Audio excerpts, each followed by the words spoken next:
I'm here with Jonathan Couch of Heavenly Soundworks, and we're going to talk about his new speakers. So, Jonathan, thank you again for coming up to my house and bringing me a new set of speakers. When I originally purchased the speakers, it was your number one and your number two. Yeah, the serial numbers. Yeah, and number one, I'm going to miss that. I have photographs, so I think that's good. But those speakers were effectively prototypes. They were pre-production. They were really pre-production. Yep. And I still stand by everything I said in my interview. They're just phenomenal speakers. Yeah. But today you brought me up the final production hardware and final production software in the speakers, or firmware, I guess. Yeah. And so we did a significant amount of listening. We level set the room. We put them all here set up, used the same input, did an interesting test where we used an AES input and did an AES pass through to the other pair, and then put one pair on mute and the other pair not on mute, and then use that same remote to switch back and forth. And I think that was pretty effective. Yeah. And what was really fascinating is the first thing we did was in the volume level was that pink noise. Yep. And that just sounded amazingly different. And maybe you can help explain a little bit why that was so different. Right. Well, I mean, so you mentioned that the set you had before was kind of pre-production. But the fact that this new set is the production set, that has less to do with the sound difference. What you had before was sonically the same as the production sets that were out. Right. But all of those were updated as well. Okay. So the big change was when we had the opportunity to have one of our sets reviewed by another publication that was able to measure them in an anechoic chamber. And that was just a great experience for us to be able to see what's the response, the frequency response of our speakers in that environment. Right. Because obviously not everyone has an anechoic chamber to accurately capture what it is our loudspeaker is producing. So the goal of what we wanted the 517 to be didn't change between what you had and then this new set. It's just we were able to get that much closer to that goal by basically seeing what was the frequency response that they got in this anechoic chamber and compare that to what we were getting in our own in-house measurements. And then since we had those two, we could kind of correlate them. We could kind of calibrate our own system to make sure we got the same results as what they got in the chamber. And with those changes, then with our own in-house system calibrated, we can then go back into the 517, into the DSP, reprogram it and tune it, and go back through that same process we went through before, just being very meticulous, trying to get as flat a frequency response as possible. And that's what the difference is. So even with that pink noise, the difference that you could hear in the pink noise was that the certain frequencies were not being well represented before. Not that they were that far off. And not much at all. There's not a big difference, but it's amazing how much you can hear that there is a difference. Yes. When we were doing the alignment, I was standing off axis, off the side, as we were making the measurements, so I was out of the way of the microphones, and it was jaw-dropping, the difference in sound. And that, to me, shows the power of the time and effort you guys have put into it. And then during the actual listening experience, we'll get to that a little bit more. But that was like amazing to me that pink noise sounded that much different. Yeah. And what's amazing is the level of difference that we're talking about is not that much. Right. But you can hear a big difference. Yeah. So what was kind of fascinating, there were four of us here listening today, and so we set them up and got everything equidistant and got the same volume levels, etc. And we're using CDs to play to keep everything really simple. And what was absolutely fascinating is how quickly one of the other people in the room, Rich, said, I don't have to A-B anymore. I don't want to listen to B. I just want to listen to A. And it was really fun to move in between.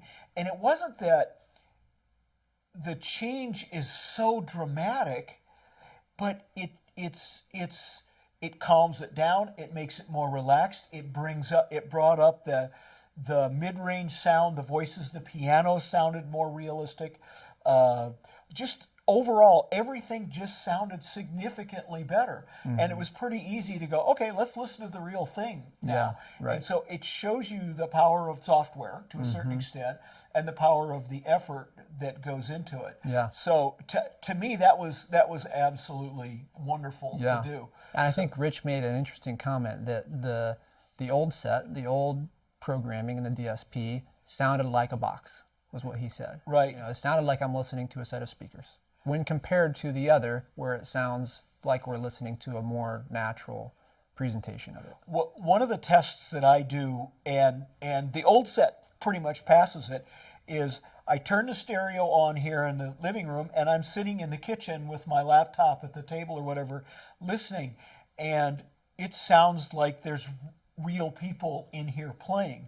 I did that this afternoon, and that test was like 4 levels up. It's just absolutely more amazing. And the other thing is to me, the whole presentation, it seems more balanced to me, and the bottom end, it held in tighter or better, even though on the curves you showed me it didn't look that much better, but the whole thing holds together better. And I found that to be just extremely enjoyable. Yeah. So you can't take the new ones home, you have to leave them. Thank you very much.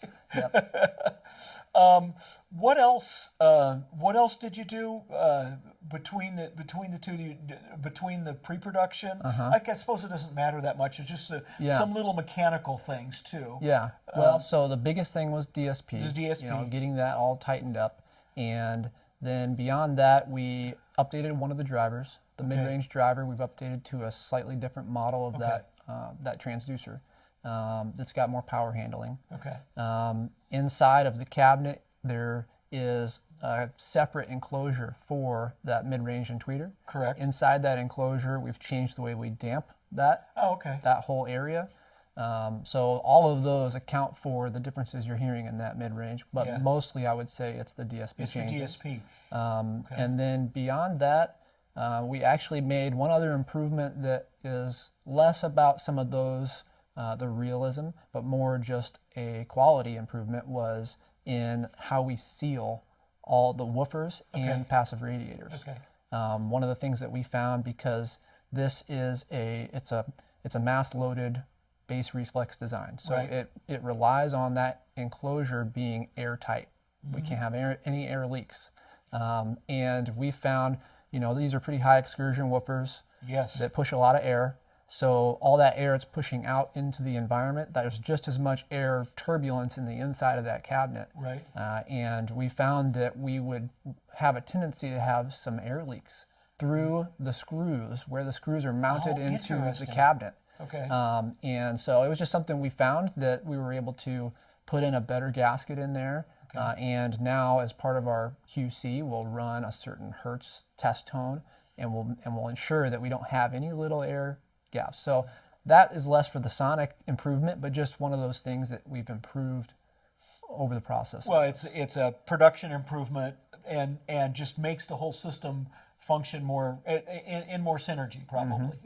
And the other DSP thing that we talked about, which I haven't looked at yet, is the equalizer that's now turned on in the software, in the firmware, whatever, of the speaker. Can you tell me a little bit more about that? Yeah. So with these, since it's a completely active system, everything is controlled through the DSP. So all of our crossover, the timing, phase, power, how much power from each amp going to each driver, all that stuff's controlled through DSP. And as you know, we have 3 different presets programmed into the DSP for the different volume levels. And those aren't user adjustable. Those are locked in, and they're designed exactly off of the equal loudness contours for specific volumes. But before that in the chain, there's a parametric equalizer. So in case you have, with every room's different, every room's going to interact with the sound differently. You may have some room mode that is a problem, that you could run some software to find out in your room, am I having an issue at a certain frequency? And then now in that EQ, you could go in and correct for it. Yeah, in this room here, there's something in the 30 some hertz, and you know that's a luxury to talk about music at 30 hertz to a certain extent, but it's definitely here, and these speakers definitely provide that. And there's a little bit of a peak in that range, and so what I'll do here in the next little bit is we'll run some software, we'll find out where that peak is, and you know edge a dB or two off of that and see what happens. Yeah, yeah, and room correction is a complicated thing. Yes. That isn't, you know, that's not what we do. We don't go in and do consulting for room correction. People do that as a living, and it's complicated. So you can't fix everything with an equalizer, but some things you can, especially if you have a mode where you're getting a little too much of a certain frequency. It's a lot easier for us to take that down than to try and make up for something that the room is taking out. In which case, you know, it might be a combination of using some EQ, but also some room treatments that would be better to fix the problem rather than, you know, trying to fix it in EQ. But some of those can very easily be adjusted in EQ. Yeah, I have, you know, this is my living room, so there's some aesthetic issues with bass traps and stuff, so we're probably going to avoid that for now. Yeah. And I think there's a critical thing here that people don't think of. If the EQ is in the speaker, then all of the inputs will get the EQ. So you have 2 analog inputs, you have 3 digital inputs. That means all of them will have that, and you don't have to worry about what source you're playing from. I can get the EQ on the CD, I can get the EQ on the analog from the turntable, or whatever music server, whatever source I'm running on. So to me, that's a huge advantage to having it buried in the speaker. So I think that's a big deal for me. And the EQ is preset specific. So you program the EQ for that preset because you're going to have different things you might need to fix, but depending on that volume, and then also it can be speaker specific. So what you may need to fix coming from your left channel might not be the same as what you need to fix on the right, or it might be slightly different. What you can do is you can start with one, get it dialed in, you can copy all of that EQ, into the other one. Put it onto the other one as a starting point, but the better way would be take your measurement from one speaker, get it dialed in, take the measurements from the other, get it dialed in separately, because you're going to have different, you know, that sidewall might be a different distance away from where the sidewall is over here. In this case, there is no sidewall. Yeah, there's no sidewall here, and then there's windows and plants and all that over here. So they're not equal, even though they're reasonably well spaced in the room. So that little bit of balance will be interesting to play with. But again, it gets really complicated when you, or you know, it can be, but you can complicate it as much as you want or as little. You can fix little things, you know, or you could go really in the deep end and do RU and do a huge, you know, really try and fix everything. You could. Yeah, you could do the whole, you can use something like in some of the advanced software, they have convolution engines where you can completely modify the whole thing. But then again, you lose that when you're playing through if you're using a server that does that. If that's your only input, then you lose that. So that's complexity. I've actually done that. I've had some help from a couple of companies who've done that with other systems I've had here, and it's a fascinating process. And it's time consuming and a lot of back and forth. So this is going to be a little bit more relaxed now, I think. One of the things that I wanted to talk a little bit more is more about the company and you and your dad who do that, and maybe a little bit more of the history of where you've been and where you're going. I've seen some videos and some pictures of a bigger version of this, shall we call it, only it's a floor stander. And we've talked over time a little bit, and you have some pictures of some other prototypes and ideas. Could you just kind of give us a little bit of a feel of where you're coming from, where you came from, and where you think you're going? Well, where we're coming from is enthusiast, you know, music enthusiast. I would say I would describe us more as music lovers than audiophiles. That for us, it's always been about the music. And I think you could say that about a lot of audiophiles, and maybe some not so much. You know, there's a lot of people that are more about the gear. That was never us. The gear is really cool. But for us, it's always kind of a means to an end of we like the music, and that's what we're after. So that's kind of the driving force behind us, is that we're just music lovers. And for me personally, with my dad being into music, I grew up with music around all the time. So even, we've got our playlist we share with people of some demo tracks, that we like to use. And some of those, when I listen to those, bring me back to memories as a kid of being in the garage and my dad's system in the garage, or, in our house, just music playing, ambient music playing. So for me, it's been for as long as I can remember. For my dad, it goes back to when he was 13 and he experienced his first hi-fi system. Oh, cool. His parents weren't into music as much. Actually, his grandma was in the record club, and he can remember listening to records with her, and I actually have some of those records now. Cool. But so for him, it was more of a personal thing that he was into it. His parents weren't, but he experienced that at 13, that his cousin had a hi-fi system. Okay. And it changed the way that he looked at stereo and the equipment, that there was something there that he could go after. He was always chasing that experience. Okay. But as a kid and growing up, in kind of rural Missouri, you didn't always have the means for, to go out and get that system. So you got a lot of vintage gear, and then eventually got into kind of DIY. He was always interested in the design of speakers, the loudspeaker design itself. And so he just consumed as many books as he could about loudspeaker design. And I can remember him telling me, when he'd be on breaks at work, he'd be designing speakers on paper, back before you had the computer programs to model them out. And so he just was into that and loved doing that as a hobby. And so then me growing up too, I got into it as well. And then my background is industrial design. So product design, product development is what I do for a living.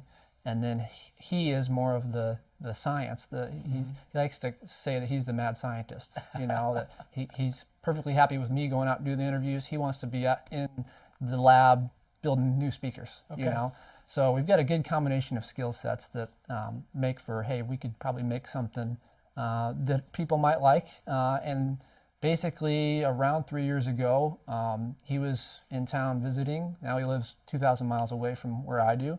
But they were in town visiting, and I sat down with him one night and said, I think we should try and do this as a business. We've always had this thought of building the best loudspeaker we could, and we've played around with it a little bit here and there, but we haven't been serious about it. Oh, okay. And so I said, hey, let's be serious about it. What can we come up with? And let's see if it's something we could sell, if other people would like it too. And so that's what started the journey off.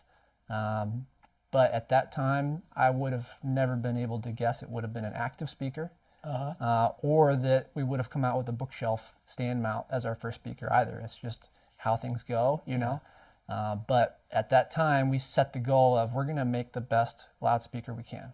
Right. And we don't know what that looks like yet. We'll start researching, we'll start building, prototyping, and it didn't take very long to realize that active was the way to do it. Yeah. So then started the learning curve of, we had always built passive speakers in the past, of building the passive crossovers, and so programming a DSP was not something we had done before. It's a different world, isn't it? Yeah, Yes. and then sourcing a lot of the other components of, what kind of amplifiers and the DSP and that whole chain of, putting all of those electronics into the speaker was new. So there was a lot of learning, a lot of testing components and figuring out what was going to work for us. And so we ended up, obviously coming up with a bookshelf that performed much higher than what our expectations were. So it kind of redirected our focus a little bit, because we had started working on floor standers to start. But once we had a prototype of how this could, what the potential this had, we knew we had to take that to market. So I would say it's a really, really good, and I don't want to say this, it's almost first start. I want to say it's a first start, and that to me is the wrong, it's an introduction to what you can do. No, that's still wrong. This is an indicator of what the industry is starting to do, and what you can create with the hardware and software and systems design that you can do with today's modern tools. Yeah. That really enables you to build this. But it also enables something else. And for me personally, and I'm going to go here because I have a specific reason for it. For me personally, what it does, it absolutely simplifies the system design dramatically. So it makes it like the old boombox to a certain extent. You open up this cabinet, you put a CD in the CD player, you press play, the speakers hear the CD player, they come on and they play music. You change the volume, you press stop or whatever. So it completely simplifies the system back to what we had literally with a boombox and a CD player to a certain extent, but yet gives you that concert live experience as close as you can get it. So you're sitting down and listening to performance, a musical performance. You're not just listening to music, you're listening to the performance. And these speakers do that for you. And that, I think, is kind of what your goal is. Yeah. But what that has brought to me is that part of the system design. My wife does not want to be playing with the iPad. She says, I want to play this CD. Well, now she can play this CD and not have to worry about all the complexity. So it lets the whole family use the system, and that's one of the reasons it's here in the living room. Yeah, So, right. yeah. Well, I think experience is a good word, because that's what we were after, was the musical experience. Right. But then there's also the side of the user experience. Right. Of the typical hi-fi journey is difficult. Right. And there's a lot of trial and error. There's a lot of different things of testing different parts and components and even cables and all these different things Right. that make a difference in the sound. And not everybody's into that. And even if you are, is that what you want to spend your time doing? Do you want to spend your time getting a system to work, or do you want to spend your time listening to music? So that's part of the driving force behind this as well. Yeah.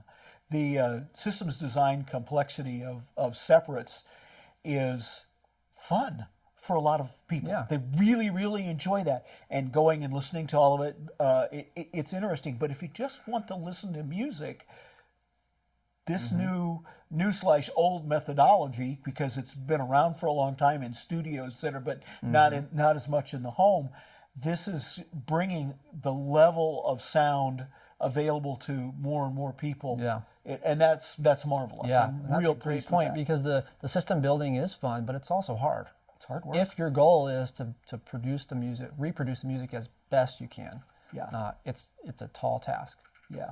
So that's why we'll say we'll never go back to designing a passive speaker, because we couldn't design one that's going to perform like this. Yeah. And that's proven itself to everyone who I've had in the room listening to these. Everybody likes them. That I haven't had anybody, that doesn't sound. No, everybody comes in here and goes, those sound really good. And it was funny, the guy who comes in and services the furnace every 6 months, he comes in, same guy, nice guy, he comes in and he goes, he says, you have a fancy stereo, what's it sound like? I said, it sounds very good. And I said, what do you want to listen to? And we'll leave who that was out of the discussion.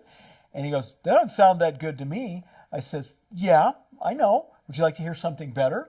And so what we did is we played some other tracks, and it was an absolutely terrible recording. And you should have seen his eyes pop open when he heard what these speakers could do with a good recording. Yeah. So we were talking about the room, but the worst part about it is the recording. It's even worse than the room to a certain extent. So all of that together to make that experience is absolutely fascinating.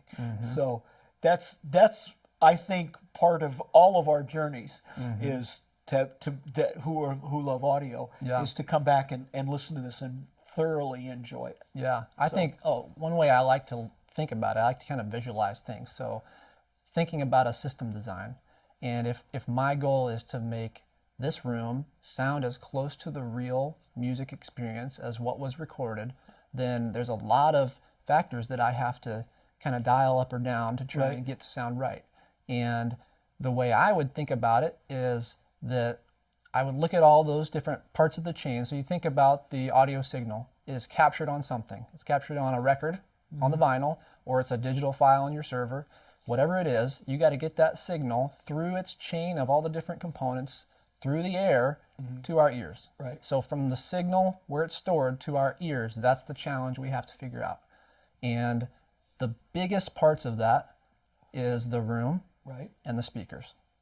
If you can get those two things to work well and work well together, all the other stuff matters less. It still matters, Right. but it's almost like those dials of I've got 5 different DACs I could try. I've got, okay, I could do a digital signal or analog signal. Okay, those are all dials I can change. I can see if it makes an improvement or it's worse, right?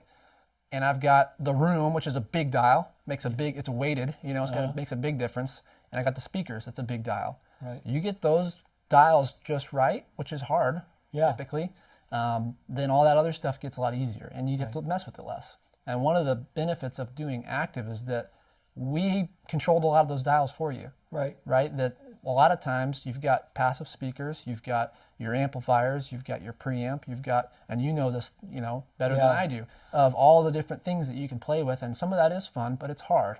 Yeah. And sometimes it's even hard when you're A-Bing something to tell which one is better, Right. And even from our perspective as a loudspeaker designer, the design freedom that affords us to be able to know which amplifiers we're using. And I know this amplifier is getting tied to this driver. I know exactly how much power I need to send it. And, we can get all those things fine-tuned as perfectly as possible and deliver that. Right. So Right.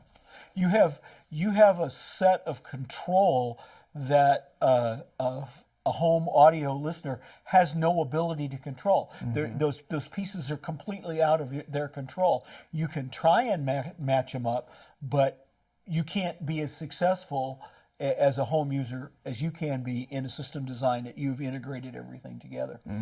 I think one of the things we really haven't talked about, we've kind of danced around it, it's the speaker itself. And so it's a bookshelf speaker that's custom designed by you. It is in a leather and wood grain wrap that's beautifully manufactured. Thank you very much for that, because I really like the look in a early American sort of style. It fits my home very nicely. So it's a 3-way speaker, sealed enclosure, and 2 passive radiators out the side. So kind of go over past that a little bit more detail and help us out. Well, all of that is driven by what we're striving after in the frequency response. Okay. So what we're looking for is as flat a frequency response as we can get. Okay. In other words, whatever is on that recording, we want to play just that. We don't want to influence it, plus or minus in any part of the audible range, because that's not the music. That's our own interpretation of it, and we're not the artist. You don't want us to be the artist. You want us to be the loudspeaker manufacturer that presents to you what that recording engineer, that mixing engineer, that musician collaborated on and spent a lot of time to make it a specific way. That's what we want to hear. So to us, the best way to do that is frequency response. Okay. A perfect speaker would be ruler flat from, say, 20 to 20,000 hertz. So whatever we can hear, we want it to produce that flat. In other words, when different instruments hit different parts of that frequency band, the volume that our speakers are playing that at, it's efficient across the board. Okay. So the speaker is not influencing, saying that part of the vocals is going to be a little bit quieter than it should be, or there's a range of the bass that's just too much, it's got a boost. When we hear those things, it's what makes it sound like a speaker and not like the real thing. Our brains have been trained over our life to know what the real sound sounds like. Right. And me and you talking here, I know what a voice is supposed to sound like, or by concerts you've been to, or if you play an instrument, you know intuitively what that sounds like. And when it's just a little bit off, it's amazing how much we pick up on that. Right. And we may not be able to accurately explain, oh, this certain frequency is down a little bit by 3 dB or whatever, but it's not right. And when you get that frequency response right, that's when the realism comes back, and where you can close your eyes and listening to the speakers, it feels like you've been transported into whatever environment they recorded that in. And that goal is what's driven the design of this, is why it's a 3-way design, that we can split those parts of the frequency range to those 3 drivers, because it's really hard to get a driver, a transducer, to produce a very wide range. Like a full range driver's not usually a good idea. because you're making compromises. It's got a sweet spot that it performs well, but then it's going to drop off, on the low end or on the high end.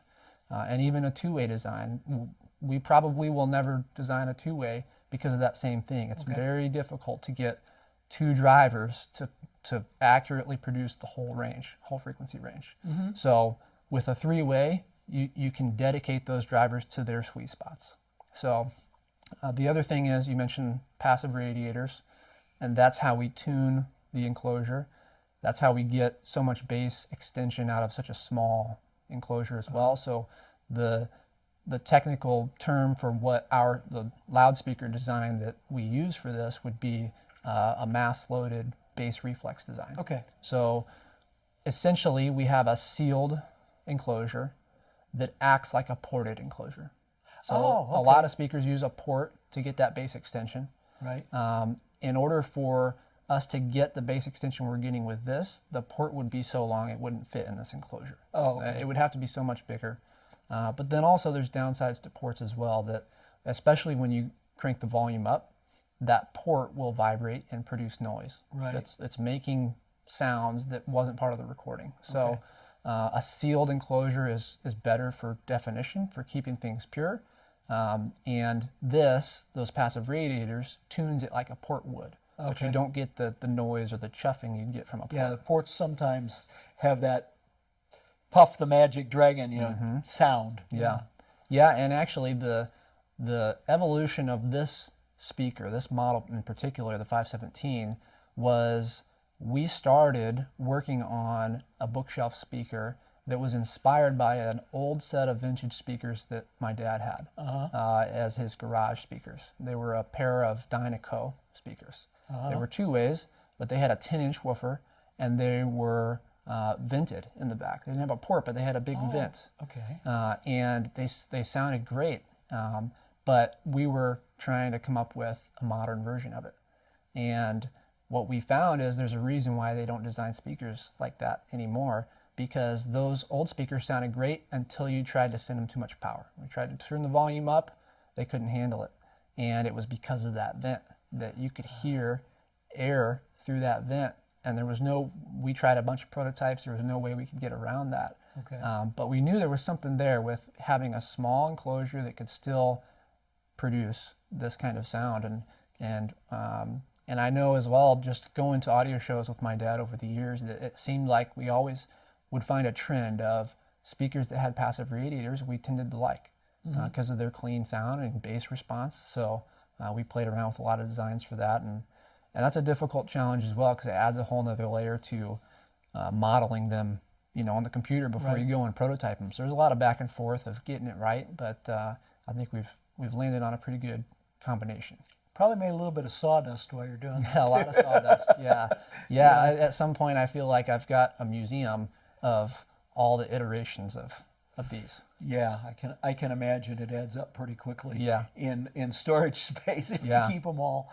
The thing that I notice with these we'll go back a little bit to the audio curves and stuff.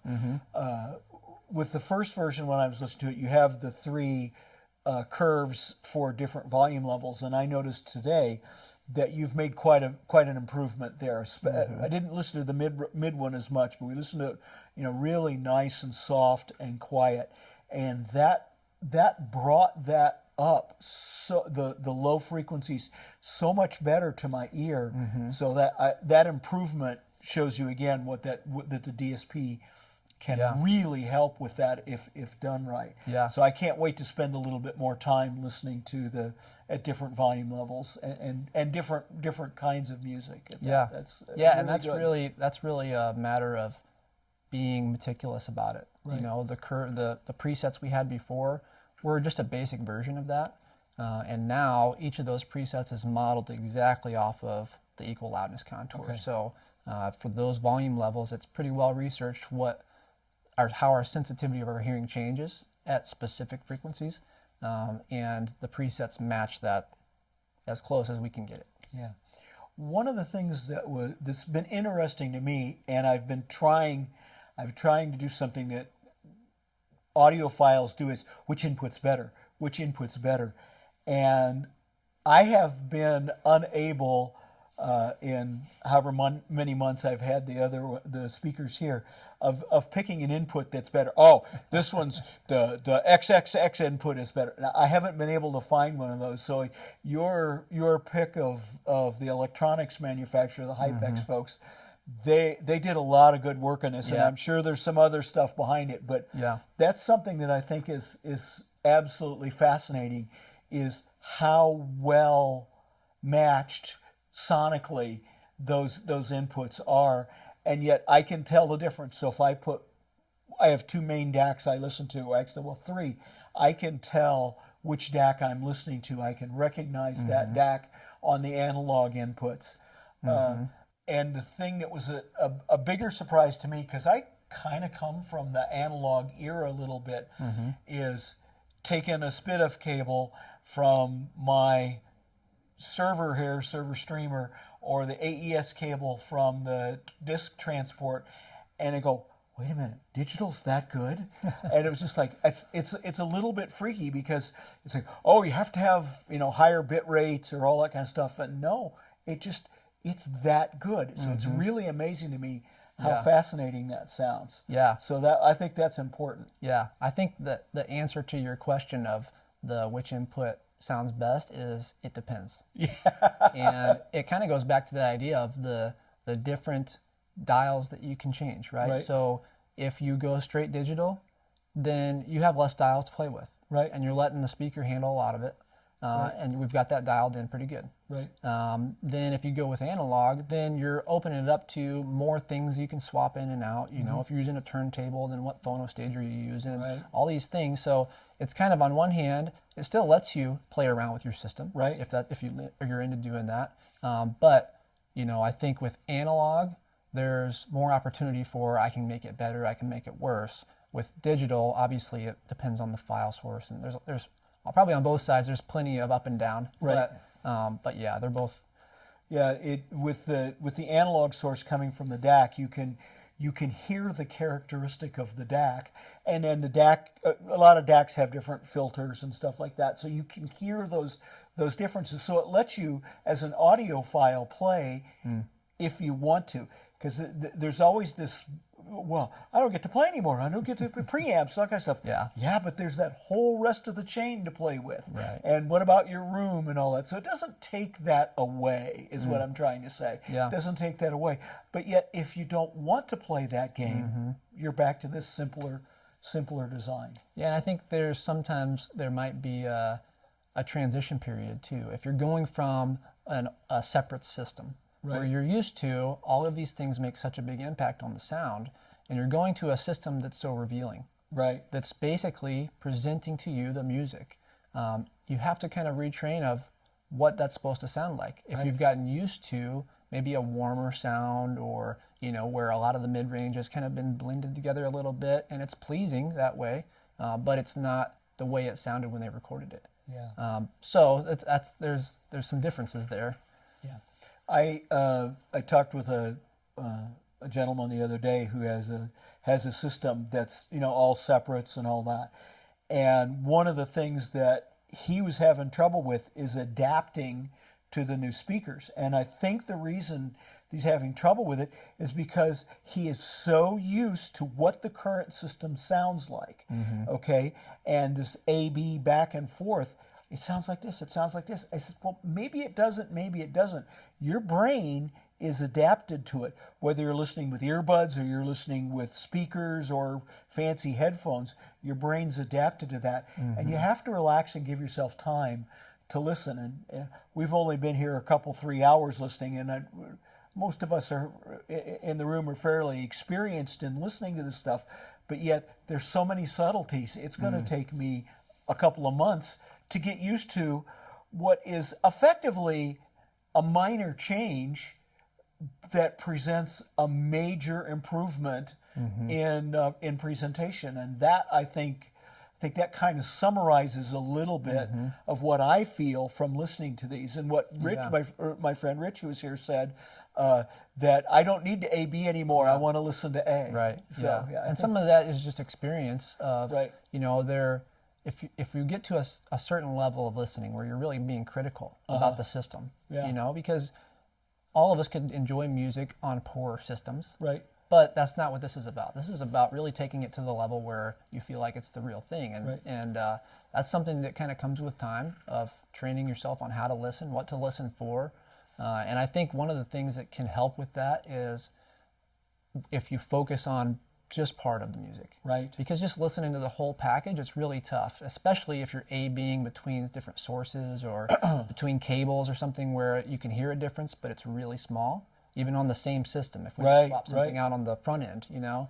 But it helps if you could just focus on, okay, I'm just going to listen to vocals and switch it back and forth. Right. Which one sounds more real? Right. Okay, and you make note of that. Okay, now I'm going to listen to the piano, or I'm going to listen to the percussion, and he's hitting the cymbal, and which one of those sounds more real? Right. You know, I think that's an easier way for us to digest it, because music it's a lot of information, and it's an experience, it's an emotional thing. So it's really hard to take it all in and compare them apples to apples. I'm always looking for surprises when I'm listening to music, and that's what I do. Is I sit here with them at a low level, sit on the couch, and I'm reading or writing or whatever I'm doing.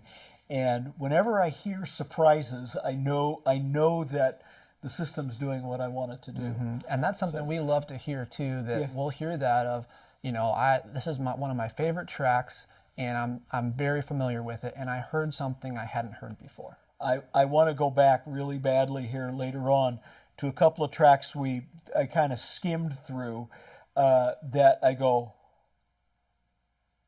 there's something there. There's something there that I didn't hear before, and I gotta go listen to that. Yeah. So that's what we're gonna do. Anyway, Jonathan, thank you again for giving me production speakers, and or presenting me my production speakers might be a better way of doing that, and bringing them up. I appreciate your coming up a lot and spending time. I had a good listening session today. I think everybody enjoyed it, and the improvements are, I would say, dramatic. I would really say dramatic, and I've got a big smile on my face. Yeah. So thank you again. Thank you. You're welcome. And to all of you watching, thank you for joining us for another episode of The Three Techs. We're looking forward to presenting you some more information on whatever happens to cross our fancy in the future.